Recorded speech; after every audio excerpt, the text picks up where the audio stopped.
students, today we are going to see exclamatory sentences.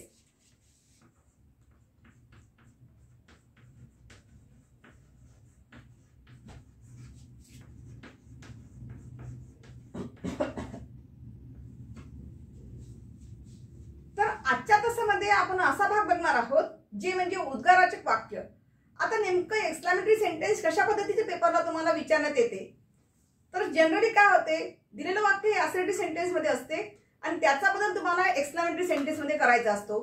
जसे की आता तुम्हाला मी दोन वाक्य या ठिकाणी देते म्हणजे तुमच्या लक्षात येईल कशा पद्धतीचा पेपरला येईल. Let us see first sentence. He was very happy.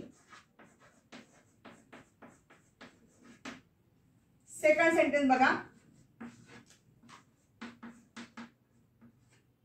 It's a shame. बघा आता दिलेले जे फर्स्ट सेंटेन्स आहे या वाक्यामध्ये तुम्हाला काय दिसत आहे, ही वॉज व्हेरी हॅपी. म्हणजे दिलेलं वाक्य हे असर्टिव्ह पॅटर्न मध्ये आहे, बरोबर आहे. तर याला पेपर मध्ये विचारताना मेक इट एक्सक्लेमेटरी सेंटेन्स म्हणून येत असते. Make it exclamatory sentence. Exclamatory sentence अशा पद्धतीने पेपरला तुम्हाला विचारण्यात येते. म्हणजे दिलेलं वाक्य हे कसं असेल तर दिलेलं वाक्य असर्टिव्ह पॅटर्न मध्ये असते. म्हणजे असर्टिव्ह म्हणजेच काय, विधान वाक्य. ठीक आहे. मग आता अशा वाक्याचं आपल्याला जर एक्सक्लेमेटरी करायचं असेल तर कशा पद्धतीने बदल लक्षात घ्यायचा आहे. काय लक्षात घ्यायचंय तुम्हाला, दिलेल्या वाक्यामध्ये व्हेरी आलेलं आहे का बघायचं. आता तुम्ही अगोदर सुद्धा एक्सक्लेमेटरी सेंटेन्स बघितलेले असतील पण काही वाक्यामध्ये व्हेरी येत नसतो. तर अशा वेळेस कोणते शब्द आले म्हणजे काय करावं लागेल हे आपण नंतरच्या एक्झाम्पल मधून तुमच्या लक्षात येईल. पण आता फर्स्ट सेंटेन्स मध्ये जर व्हेरी आला असेल व्हेरीला कट करायचं आणि व्हेरीला कट करून फक्त वाक्यात जर व्हेरी आला असेल तर व्हेरीला कट करून वाक्याच्या सुरुवातीला काय घ्यायचं आहे, हाऊ घ्यायचं आहे.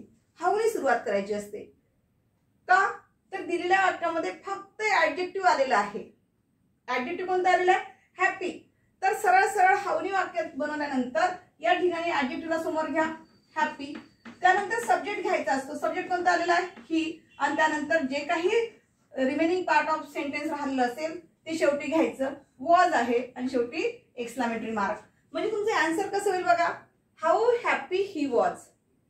इथे हाऊ का आलेला आहे कारण दिलेल्या वाक्यामध्ये फक्त ऍडजेक्टिव्ह आलेला आहे आणि अशा वेळेस त्या वाक्यामध्ये जर ए किंवा ॲन आलेलं नसेल तर सरळ सरळ व्हेरीला कट करायचं. जर व्हेरी वाक्यात आला असेल तर, जर नसेल तर प्रश्नच नाही, असेल तर व्हेरीला कट करून त्या ठिकाणी काय करायचं, वाक्याच्या सुरुवातीला वाक्य बनवायचे आहे. ठीक आहे. Late us see another example. It's a शेम दिलेलं आहे. आता या वाक्यामध्ये तुम्हाला व्हेरी दिसतो आहे का, नाही. पण या वाक्यामध्ये ए हे आर्टिकल आलेलं आहे, राईट. मग अशा वेळेस काय करणार आपण, सरळ सरळ व्हॉटने वाक्याची सुरुवात करून घ्यायची, व्हॉट. त्यानंतर हे जे अ आहे तो ॲज इट इज जसं तसं घ्यायचा, अ. त्यानंतर जे काही ऍडजेक्टिव्ह असेल ते ऍडजेक्टिव्ह जसं तसं घ्या, व्हॉट द शेम. आणि इथे इट्स दिलेलं आहे तर आपण लिहिताना कसं घ्यायचं, इट इज. शेवटी एक्सक्लेमेटरी मार्क. हे विसरायचं नाही कारण आपण काय बनवत आहोत, एक्सक्लेमेटरी सेंटेन्स बनवत आहोत. ठीक आहे. दोन वाक्यामधला फरक लक्षात आला. पहिल्या वाक्यामध्ये ए किंवा ॲन काहीच नाही म्हणून व्हेरी आलं असेल तर व्हेरीला कट करायचं आणि व्हेरी काढून काय घ्यायचं आहे, हाऊचा वापर केलेला आहे आपण. आणि दुसऱ्या वाक्यामध्ये काय घेतलेलं आहे, या वाक्यात व्हेरी आला असेल तरीही कट करा पण वाक्यामध्ये ए हे आर्टिकल आलेलं आहे म्हणून जनरली काय घेत असतो आपण, सुरुवातीला वाक्याच्या व्हॉटनी सुरुवात करत असतो. What a shame it is. अशा पद्धतीने तुमचं एक्सक्लेमेटरी सेंटेन्स तयार व्हायला हवं. Now see next example. Number next. It is a really wonderful work. Wonderful work. बघा आता अशा पद्धतीचं वाक्य जर आलं असेल तर अशा वेळेस काय लक्षात घ्यायचं आहे, या वाक्यात तुम्हाला व्हेरी दिसत आहे का, नाही.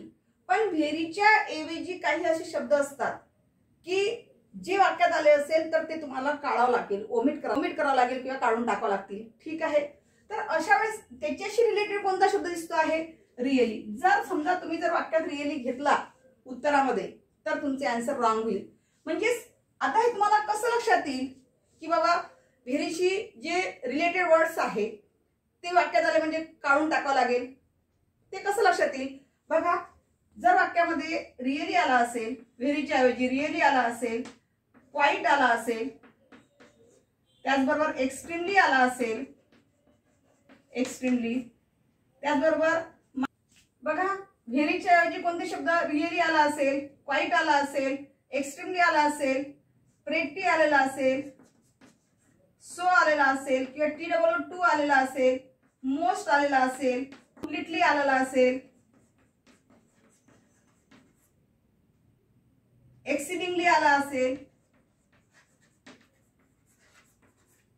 तर यापैकी कोणताही शब्द व्हेरी ऐवजी जर येत असेल तर तो वाक्यातून काय करायचा आहे, काढून टाकायचा आहे, कारण याच्या व्हेरीशी रिलेटेड असणारे वर्ड्स आहे.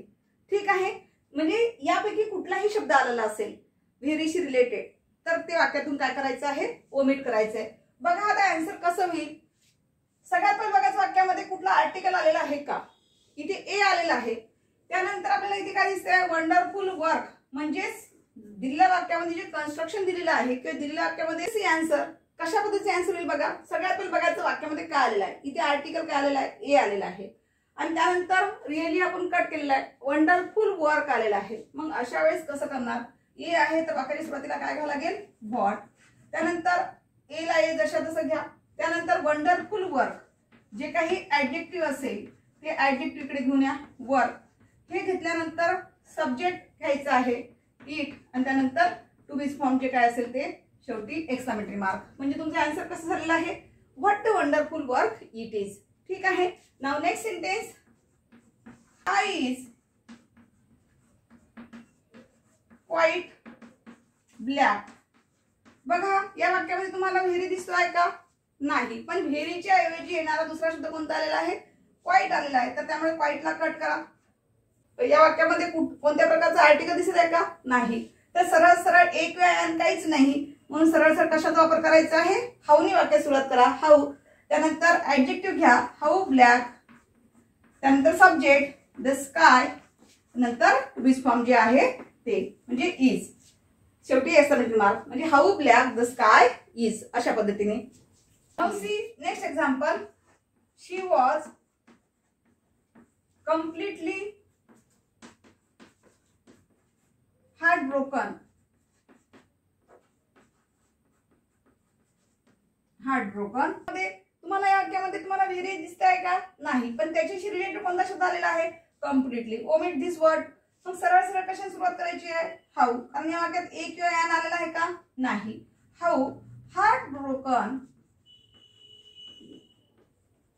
त्यानंतर सब्जेक्ट घ्या, शी वॉज एक्सक्लेमेटरी मार्क. म्हणजेच बघा या ठिकाणी आन्सर कसं झालेला आहे, हाऊ heartbroken she was. ठीक आहे. In this way we have seen exclamatory sentence. In the next video we will see the next part of grammar. Thank you.